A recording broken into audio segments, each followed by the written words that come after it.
movimiento realmente grandioso porque hubo muertos. Las voces del pasado en el presente. El primer momento en que piso tierras de América Central. Esto es El Hilo de la Historia. Aquí, en el estadio de Génova, Huancayazo, Costa Rica.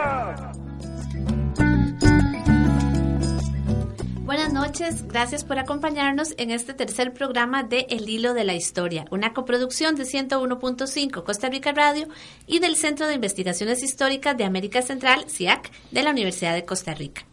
Yo soy Seidy Salas y hoy estaré conversando aquí en cabina con Randall Chávez Zamora, investigador del Programa de Investigación de Estudios Latinoamericanos Avanzados, CALAS, y docente de la Escuela de Historia de la Universidad de Costa Rica. Bienvenido, Randall. Hola, Seidy, muchas gracias por la invitación. Bueno, pero el programa de hoy, además de Randall, también va a contar con la participación de Iris Navarrete Murillo, a quien le hicimos una entrevista en días pasados y que vamos a compartir en la segunda parte de este programa. Doña Iris no pudo venir, pero ella es una pieza clave en el hilo de esta historia sobre la que vamos a estar hablando hoy, precisamente porque ella fue una protagonista en el hecho histórico que nos convoca, las protestas contra Alcoa. Tema al que Randall pues le ha agregado un énfasis, memoria y género.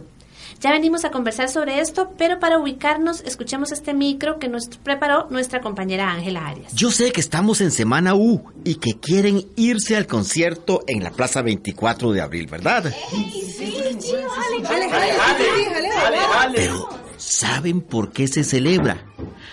¿Alguien ha oído hablar de Alcoa? No, ¿qué es eso? ¿Qué era Alcoa? Lo del ICE. Hoy vamos a hablar de eso. Era el año 1970. La compañía Aluminium Company of America, conocida como Alcoa, quería entrar a Costa Rica con un proyecto de minería a cielo abierto en Pérez Celedón.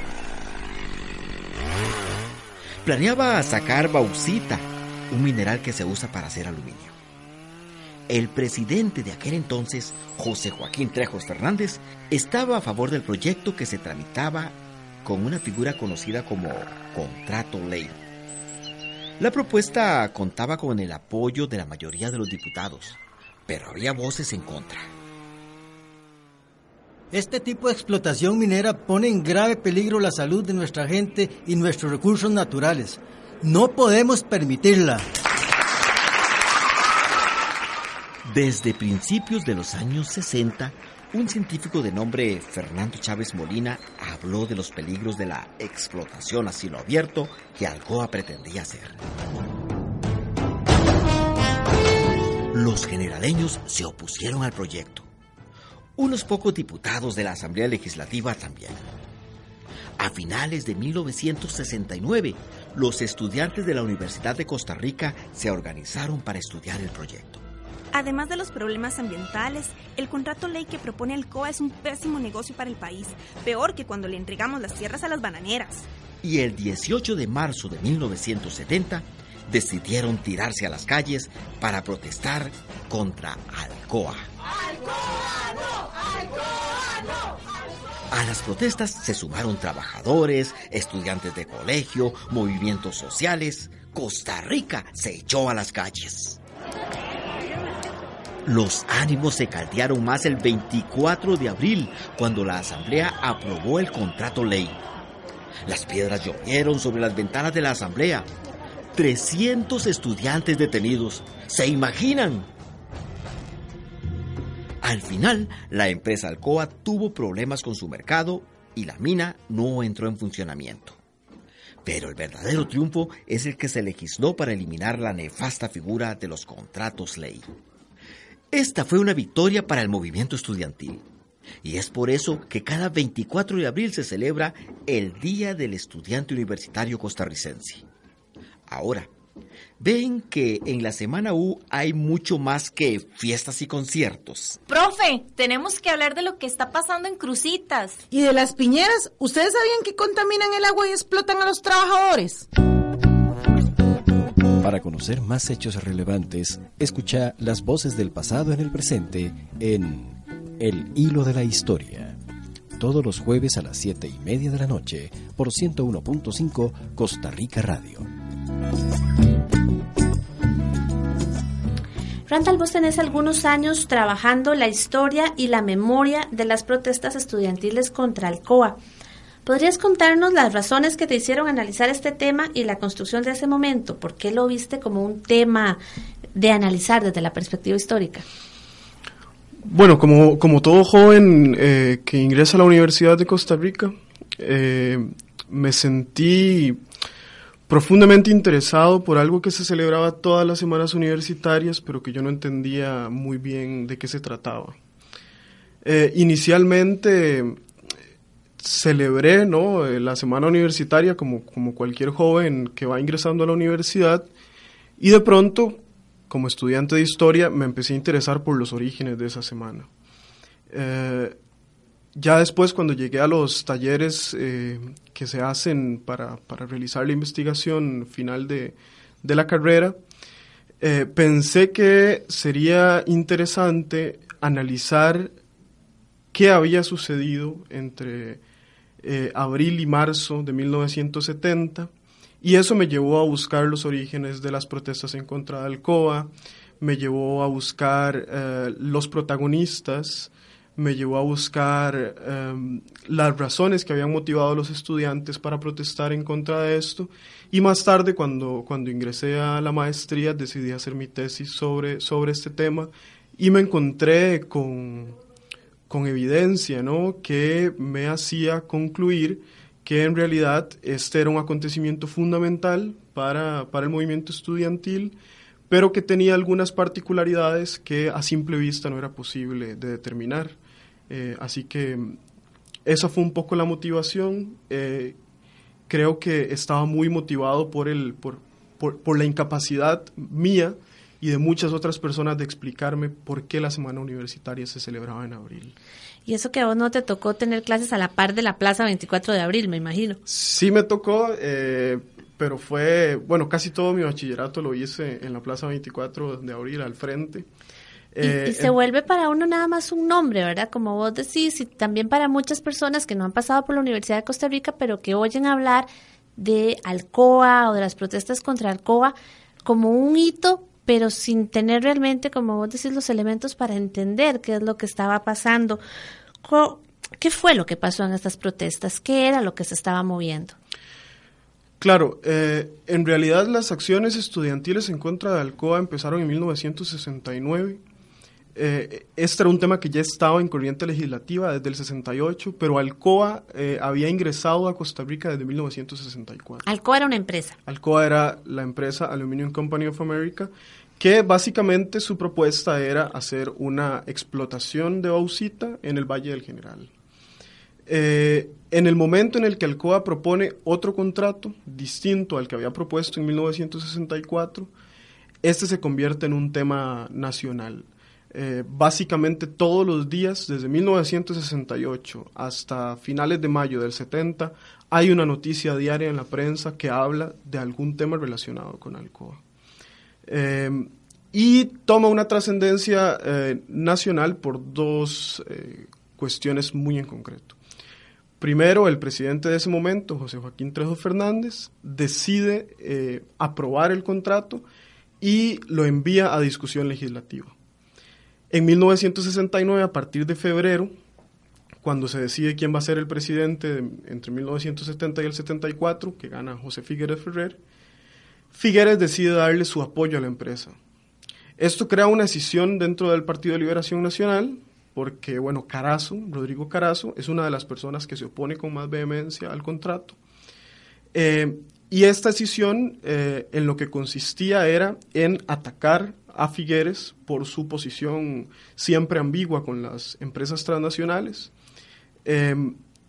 Y Carazo toma la iniciativa de hablar con los estudiantes y impulsarlos a que esa iniciativa que ellos ya tenían anteriormente fuera manifestada de todas las maneras posibles, mediante protestas o mediante comunicados estudiantiles.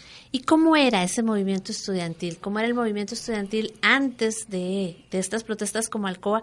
¿Y cómo era en ese momento histórico? Cuando yo me acerqué a la historia del movimiento estudiantil, partí de una hipótesis que luego tuve que desechar, como pasa mucho en las investigaciones, en la que yo pensaba que el 68 francés y el 68 en muchas partes del mundo, esas protestas estudiantiles que habían causado una gran conmoción en el mundo entero, habían tenido algún tipo de eco en la acción política de los estudiantes. No me digas que no, porque yo siempre he pensado eso tampoco. No pasó. Caramba. Básicamente lo que encontré fue discursos de políticos muy preocupados por lo que estaba pasando en todo el mundo y muy preocupados porque eso se reprodujera en Costa Rica. Este era el discurso. Pero en la acción política, el movimiento estudiantil costarricense funcionaba básicamente en un apego profundo a la institucionalidad de la UCR. Cada vez que había una protesta, le pedían permiso al rector. Cada vez que hacían una marcha por las noches, eso tenía que estar muy bien controlado por las autoridades universitarias. Y a excepción de Alcoa, a finales de la década de 1960 parece no existir un interés de los estudiantes por discutir el ámbito nacional, el ámbito de la política nacional. Y ese tal vez sería el punto de ruptura que Alcoa incluye en las discusiones estudiantiles. Ciertamente existían juventudes dentro de la juventud universitaria, juventudes adscritas a partidos políticos, como el Partido Vanguardia Popular o el Partido Liberación Nacional, tal vez eran las dos juventudes más importantes, que discutían temáticas nacionales. Pero estas temáticas nacionales no estaban necesariamente incluidas en la agenda del movimiento estudiantil. Más bien, cuando uno encontraba vínculos, por ejemplo, del Partido Vanguardia Popular con la Federación de Estudiantes, inmediatamente la prensa atacaba a los estudiantes de comunistas y esto hacía que los estudiantes retomaran su línea institucional de protesta académica, de preocupaciones muy universitarias. Pero había también, se movilizó también en torno al COA el movimiento estudiantil de secundaria, que tuvo una participación muy notable, muy notable. De hecho, las protestas en abril, del 22 al 24 de abril, la participación masiva es de estudiantes de colegio. Esto yo lo tuve muy claro cuando encontré un archivo fotográfico valiosísimo del Partido Vanguardia Popular, de fotografías inéditas que no fueron publicadas en el periódico Libertad, que era el periódico de vanguardia. Los rostros de esas fotografías son predominantemente de estudiantes de colegio, todos con uniforme de colegio. Eran realmente niños que habían decidido sumarse. Y la razón que yo planteo en mi investigación es que estos niños en realidad se sumaron porque ciertamente existía una campaña en contra de Alcoa muy fuerte. Muchos estudiantes universitarios fueron a hablar a los colegios, pero hay una cosa decisiva. El 22 de abril, todos los sindicatos de educadores deciden unirse a la huelga en contra de Alcoa. Y eso hace que las aulas estén vacías. Y en San José, de 1970, era más factible que estudiantes de colegio llegaran a sus colegios, se encontraran con aulas vacías y asistieran a las manifestaciones. Porque esto de los uniformes es bien importante, ¿no? Todos los estudiantes fueron a manifestarse vestidos con su uniforme de colegio. Y esto es lo que hace como que estos rostros tengan tanta importancia. Ahora, Randall, ¿cuáles fueron los resultados políticos de esas manifestaciones para que este fuera un tema tan primordial de los movimientos sociales del país? Los resultados políticos que uno podría encontrar están muy relacionados con las políticas de la juventud. Aunque ya esto no fue un tema vinculado a las protestas en contra de Alcoa, días después, en la prensa, uno puede empezar a rastrear discusiones que estaban muy preocupadas por los jóvenes, que venían desde antes. Ciertamente desde 1968 uno podía encontrar en la prensa muchísimas discusiones preocupadas por esta enfermedad mundial de la protesta, ¿verdad? Pero para 1970 en Costa Rica hay acciones políticas concretas que uno puede empezar a identificar. Por ejemplo, la creación del Ministerio de Cultura, que era algo que ya los gobiernos de Figueres habían tenido presente anteriormente, pero que a 1970 empiezan a tener un tono más juvenil, y por eso es que este Ministerio de Cultura tiene el tono juvenil, ¿no? Estamos en el hilo de la historia, una coproducción de 101.5 Costa Rica Radio y el Centro de Investigaciones Históricas de América Central, CIAC. Conversamos con Randall Chávez Zamora, quien ha estado investigando sobre las protestas contra Alcoa desde la perspectiva de la memoria y el género. Randall, ahora me gustaría que conversaras más sobre esta parte de cómo se construyó esa memoria y por qué los movimientos estudiantiles han privilegiado el recuerdo de esos días y de esas protestas. Una de las cosas que a mí más me llamó la atención era encontrarme, después de analizar la acción política, después de analizar los discursos, era encontrarme con un relato profundamente masculinizado. La generación de Alcoa básicamente son rostros juveniles, de hombres, y después el recuerdo de las protestas son voces de profesores, catedráticos universitarios, que recuerdan esto de manera muy privilegiada. Algunas voces emergentes de mujeres que recuerdan su participación política en estos acontecimientos, pero siempre el recuerdo de la generación de Alcoa, podríamos decir algo así como el recuerdo oficial de la generación de Alcoa, es elaborado por hombres, que se convirtieron en los portavoces de esa generación. Precisamente cuando se habla de la generación de Alcoa, las figuras que se le vienen a la cabeza, claro, y las figuras que han estado hablando son hombres también. Todos. Y antes de analizar la acción política, cuando busqué los orígenes de las protestas, me encontré con el Congreso Universitario de 1969, donde se resolvieron dos cosas particulares. La primera era oponerse a Alcoa, y la segunda era que en el momento en el que los diputados decidieran hacer el debate legislativo sobre la empresa para decidir si la empresa iba o no iba, que al final sí fue, pero que nunca actuó, ¿no? Nunca funcionó. En el momento en el que esos debates iniciaran, los estudiantes iban a salir a una protesta. Y para sorpresa mía, me doy cuenta que la persona que propuso la moción en el Congreso de Estudiantes, que resolvió que los estudiantes de la FEUR se iban a oponer al COA, era una muchacha que tenía 23 años y que estudiaba Derecho y que se llamaba Iris Navarrete Murillo. Cuando yo me di cuenta del nombre de esta estudiante, me sorprendió porque nunca en ninguno de los testimonios, en ninguna de las entrevistas, en ninguna memoria, me había salido esta acción política, digámoslo de esta manera, inaugural, ¿no? Esa es la primera vez en que esto se discute en la Universidad de Costa Rica por estudiantes, y había sido una voz introducida por una mujer.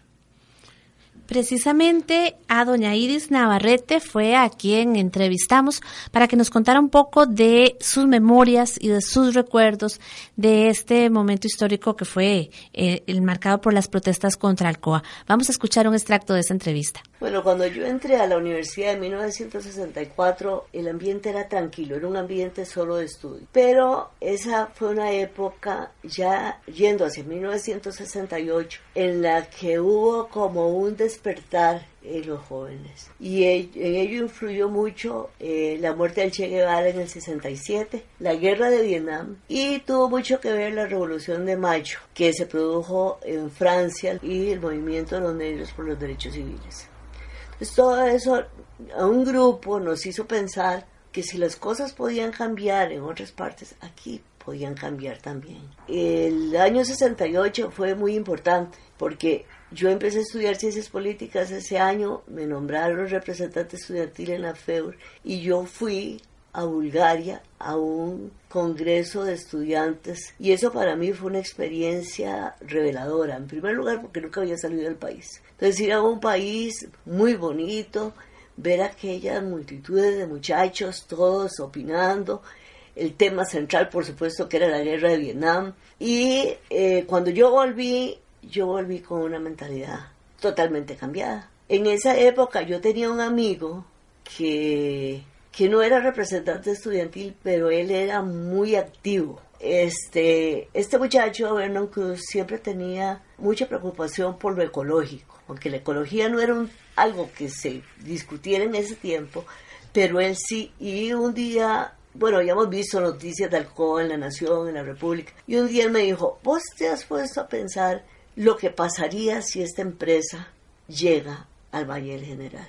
Es que eso se va a convertir en un desierto. Y yo le dije, mira, ¿y qué? ¿Y hay alguna cosa que se pueda estudiar, que se pueda ver? Me dijo, yo creo que el contrato ley está publicado en la Gaceta, pero no sé en cuál. Entonces esta muchacha, ¿verdad?, se fue a la universidad, averigué cuál era la Gaceta y después fui a la Imprenta Nacional y la compré. Era un tratado muy grande, muy largo, pero nos reuníamos constantemente, él y yo, lápiz en mano, a subrayar, hasta que yo llegué a la conclusión de que además eso era un adefesio jurídico, porque no era posible que fueran a venir a llevarse la riqueza del país y el Estado tenía que construirles una carretera, tenía que construirles un puerto y tenía que construirles un ferrocarril. Y bueno, a mí eso me parecía una barbaridad, ¿verdad? Pues el asunto es que en el 11º CEU, que empezó ayer, hace 50 años, nosotros llevamos como una pequeña ponencia. Y yo pedí la palabra y les expliqué qué era Alcoa, qué era lo que iba a suceder. Les hice ver, ¿verdad?, que el problema jurídico era grande, que el país iba a tener más pérdidas que beneficios y que lo más importante era que el San Isidro General se iba a convertir en un erial, que eso iba a ser un desierto. Y bueno, la gente fue muy amplia para escuchar. Vernon y yo hicimos como un resumen, ¿verdad?, de todo, y solicitamos que se hiciera un seminario en el que fuera muy abierto para que los estudiantes pudieran enterarse, y no solo los estudiantes, sino que invitáramos gente influyente, y también recomendamos que cuando se empezara a discutir ese contrato ley, se hicieran manifestaciones de oposición con los estudiantes. Y cuando ya se empezó a discutir el proyecto de la Asamblea, en efecto, hubo estas manifestaciones a las que se unieron colegiales oponiéndose a que se le diera el tercer debate a la ley y que se aprobara. Bueno, se aprobó de todas maneras porque los diputados no quisieron entender cómo era la cosa. Bueno, al día siguiente, cuando salió publicado en La Nación, la verdad que yo pues sentía de duelo que se hubiera aprobado ese contrato ley. Sin embargo, yo veía que a futuro eso no iba a servir. Y yo no perdí la esperanza de que el asunto no llegara más, que no pudieran hacerlo. Poco a poco el asunto fue como diluyéndose hasta que llegó el momento en que Alcoa, al darse cuenta que el país no le iba a hacer la infraestructura que ellos querían, pues terminaron yéndose de aquí. Ahora, de toda esta pelea que yo di, yo tengo una gran satisfacción. Y es que ese fue el último contrato ley que hubo en Costa Rica.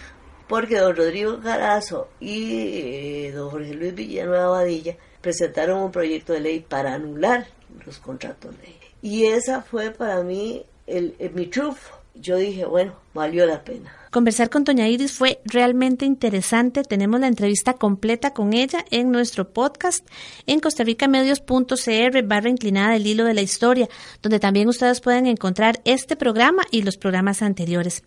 Bueno, nos queda 5 minutos, Randall, para ir haciendo las conclusiones de esta historia. Y a mí me gustaría tener tu apreciación sobre 2 hechos. Uno es esa idea tan marcada de que Alcoa, ¿verdad?, fue como la máxima expresión de la movilización de la juventud en Costa Rica y que después de Alcoa prácticamente no hubo nada hasta lo del TLC. Y la otra es retomar este planteamiento que vos haces de esa memoria tan masculina de la historia. Bueno, en efecto, la memoria del movimiento estudiantil o la memoria que decidió divulgar la generación de Alcoa era que la generación más importante después de la generación de 1948 era la generación de Alcoa. Los jóvenes de 1970 básicamente habían hecho lo que nunca nadie iba a poder hacer. De hecho, en las conmemoraciones anuales de las protestas, uno puede encontrar a protagonistas de la generación de Alcoa diciendo que este fue el hecho más importante en la historia de Costa Rica y que eso es un antes y un después. Yo rebato esta idea porque si uno se pone a analizar los 80s, por ejemplo, a inicios de la década de 1980 habían protestas muy importantes en el TEC que cambiaron profundamente la relación entre los estudiantes y la universidad. Estas protestas han sido analizadas por Iván Molina, y él propone que en realidad significa un antes y un después en la forma en la que el TEC reaccionó con sus estudiantes. Y posteriormente en los 90s, estoy mencionando casos muy cortos, ¿no? Pero realmente existe una trayectoria de protesta. En los 90s existen protestas importantísimas por el presupuesto universitario, donde la juventud tuvo una participación muy notable. Y lo interesante es encontrarse un discurso de la generación de Alcoa, ahora en su versión de profesores universitarios, catedráticos y personas influyentes en la universidad, que dicen estos movimientos están equivocados, estos movimientos carecen de liderazgo. En el combo esto es muy marcado también. El discurso de los profesores, que a pesar de que apoyaban las protestas en contra del combo, ellos podían decir, pero es que ellos no son como cuando nosotros fuimos jóvenes, nosotros sí teníamos líderes, nosotros sí teníamos referentes. Y esto se encadena a la idea de la masculinización de la memoria, porque yo no propongo que sea una memoria masculina, es una memoria que tiene el recuerdo de muchas mujeres ahí, pero que son mujeres que no han tenido suficientes espacios para hablar. Un caso particular es el de Iris. Cuando yo hablo con Iris me dice, es que a mí me extrañó mucho, porque yo me acuerdo de lo que yo hice, pero a mí nadie nunca me preguntó nada de esto. Y por eso insisto en el carácter o en la masculinización de esa memoria, es decir, es una memoria que no es masculina, pero que todas sus referencias son de hombres. Y es una historia bastante reciente, ¿verdad?, en nuestro país, como para que no podamos precisamente rescatar y ubicar a esas mujeres que como Iris estuvieron ahí presentes. Randall, vos nos ibas también a recomendar un libro en el que podemos averiguar un poquito más sobre esta historia. Sí, el año pasado fue publicado La inolvidable edad, Jóvenes en la Costa Rica del siglo XX. Lo publicó la editorial de la Universidad Nacional. Es un libro editado por Iván Molina y David Díaz, donde además de un artículo sobre Alcoa que escribí cuando estaba terminando mi bachillerato en historia, hay un panorama de la juventud, ¿no? Yo creo que yo caí por accidente estudiando las protestas en contra de Alcoa en muchos temas. Uno de esos temas es el género, en el que nunca imaginé que podía haber un contenido tan importante en esas protestas, pero otro de ellos es la juventud.